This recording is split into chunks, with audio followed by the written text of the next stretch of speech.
கண்டு மரம்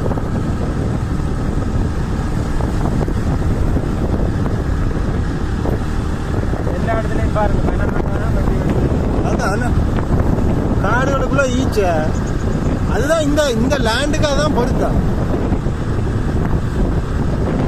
ஆக கோசல்